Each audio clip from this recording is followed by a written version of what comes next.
ಪರೀಕ್ಷೆ ಅಂದರೆ ತುಂಬಾ ಸ್ಟ್ರಿಕ್ಟ್. ಅಕ್ಕಪಕ್ಕ ಯಾವುದೇ ಟೆಕ್ಸ್ಟ್ ಬುಕ್ಸ್ ಸಮೇತ ಇಟ್ಟುಕೊಳ್ಳುವಂತೆ ಇಲ್ಲ. ಆದರೆ ಮಾನಸ ಗಂಗೋತ್ರಿಯ ಕರ್ನಾಟಕ ರಾಜ್ಯ ಮುಕ್ತ ವಿಶ್ವವಿದ್ಯಾಲಯದ ಪರೀಕ್ಷೆಗಳಿಗೆ ಮಾತ್ರ ಇದು ಅನ್ವಯಿಸಲ್ಲ ಅನ್ಸುತ್ತೆ. ಯಾಕೆಂದರೆ ಬಿಜಾಪುರ ತಾಲೂಕಿನ ಬೊಮ್ಮನಹಳ್ಳಿ ಸರ್ಕಾರಿ ಪ್ರೌಢಶಾಲೆಯಲ್ಲಿ ಪರೀಕ್ಷೆಗಳು ನಡೆಯುತ್ತಿವೆ.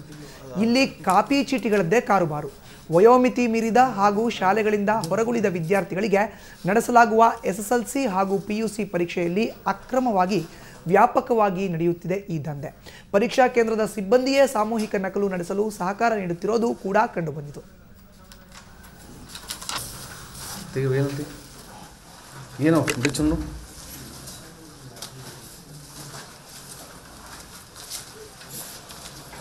ಇನ್ನು ಈ ವಿಚಾರಕ್ಕೆ ಸಂಬಂಧಪಟ್ಟಂತೆ ಹೆಚ್ಚಿನ ಮಾಹಿತಿ ನೀಡ್ತಾರೆ ನಮ್ಮ ಪ್ರತಿನಿಧಿ ರಾಜು ಪಾಟೀಲ್. ಈಗ ನಮ್ಮ ಜೊತೆ ದೂರವಾಣಿ ಸಂಪರ್ಕದಲ್ಲಿದ್ದಾರೆ. ರಾಜು ಪಾಟೀಲ್, ನಾವು ಈಗಾಗಲೇ ದೃಶ್ಯಾವಳಿಗಳಲ್ಲಿ ನೋಡ್ತಾ ಇದ್ದೀವಿ ಮಾಸ್ ಕಾಪಿ ಮಾಡ್ತಾ ಇರುವಂತಹದ್ದು PUC ಹಾಗೂ SSLC ವಿದ್ಯಾರ್ಥಿಗಳು. ಏನು ಹೇಳ್ತೀರಿ ಈ ಸಂದರ್ಭದಲ್ಲಿ? ಮಧುಸೂದನ್, ಇದೇನಂತಂದ್ರೆ ಈ ಕರ್ನಾಟಕ ರಾಜ್ಯ ಮುಕ್ತ ವಿಶ್ವವಿದ್ಯಾಲಯದ ಮಾನಸ ಗಂಗೋತ್ರಿ ಪರೀಕ್ಷೆಗಳು ಇದಾಗಿದ್ದು SSLC ಮತ್ತು PUC ಈಗಾಗಲೇ ತಿಳಿಸಿದಂತೆ ಬಾಹ್ಯ ವಿದ್ಯಾರ್ಥಿಗಳು, ಅದರಲ್ಲಿ ವಯೋಮಿತಿ ಮೀರಿದ ಮತ್ತು ಶಾಲೆಯಿಂದ ಹೊರಗುಳಿದ ವಿದ್ಯಾರ್ಥಿಗಳಿಗಾಗಿ ಈ ಒಂದು ಪರೀಕ್ಷೆಯನ್ನ ನಡೆಸಲಾಗುತ್ತೆ.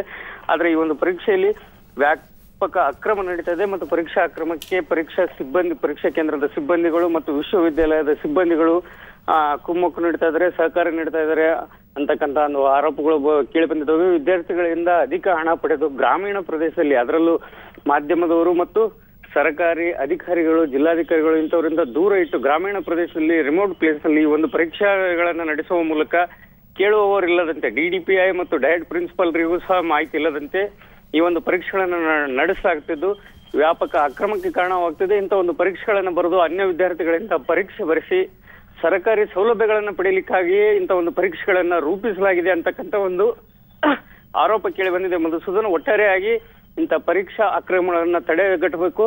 ರಾಜ್ಯ ಸರ್ಕಾರ ಸಂಪುಟ ದರ್ಜೆ ಸಭೆಯಲ್ಲಿ ಇಂಥ ಒಂದು ಪರೀಕ್ಷೆ ಅಕ್ರಮಗಳಿಗೆ ತಡೆಗಟ್ಟಲಿಕ್ಕೆ ಒಂದು ಕಠಿಣ ನಿರ್ಧಾರಗಳನ್ನ ಕೈಗೊಳ್ಳಬೇಕು, ಕಠಿಣ ಕ್ರಮಗಳನ್ನ ಕೈಗೊಳ್ಳಬೇಕು ಅಂತಕ್ಕಂಥದ್ದು ಪ್ರಜ್ಞಾವಂತ ನಾಗರಿಕರ ಆಗ್ರಹವಾಗಿದೆ. ಮಧುಸೂದನ್, ಇನ್ನು ರಾಜು ಪಾಟೀಲ್, ನಾವು ಈಗಾಗಲೇ ದೃಶ್ಯಾವಳಿಗಳಲ್ಲಿ ನೋಡ್ತಾ ಇದೀವಿ ಅವ್ರು ಮಾಸ್ ಕಾಪಿ ಮಾಡೋ ಅಂತದ್ದನ್ನ. ಅಂದಾಜು ಎಷ್ಟು ಜನ ವಿದ್ಯಾರ್ಥಿಗಳು ಈ ರೀತಿ ಮಾಸ್ ಕಾಪಿಯಲ್ಲಿ ತೊಡಗಿದ್ರು ಅಂತ?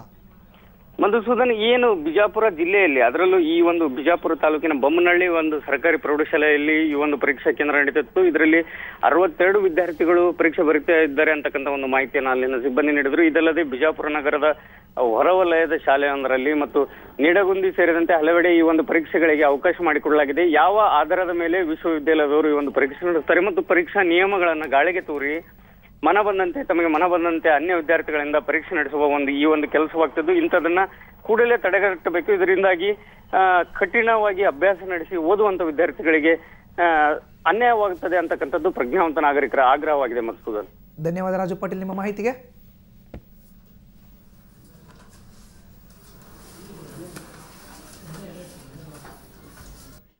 ಕಾಪಿ ಇದು ಡಿಸ್ಟೆನ್ಸ್ ಎಜುಕೇಷನ್. ಕಾಪಿ ನಾವು ಮಾಡಬಾರ್ದಂತೆ ಬಂದಿರ್ತೀವಿ. ನಾವು ಯೂನಿವರ್ಸಿಟಿ ಬಂದ್ರೆ ಕಾಪಿ ಯಾರಿಗೂ ನಡೆಸ್ಲಿಕ್ಕೆ ನಡೆಸಬಾರ್ದಂತೆ ಬಂದೇವೆ. ಮತ್ತು ಎಲ್ಲಿ ಒಬ್ಬರು ಏನರ ಮಾಡಿರಿ ಅಂದ್ರೆ ಅದಕ್ಕೆ ನಾವು ಅದನ್ನ ಮೇಲೆ ಸೂಕ್ತ ಕ್ರಮ ಅವನಿಗೆ ಹೊರಗೆ ಕಳಿಸಿಬಿಡ್ತೇವೆ. ಅವ್ರನ್ನ ಕಳಿಸ್ತೀವಿ ನಾವು. ಈಗ ಸದ್ಯ ನಿಮ್ಮಂದ್ರೆ ನಿಮಗೆ ಹಾಕಿದ್ವು ಅಂತೇಳಿ ಅವ್ರನ್ನ ನಾವು ಏನದ ಅವ್ರಿಗೆ ಆ್ಯಕ್ಷನ್ ತೊಗೋತೀವಿ.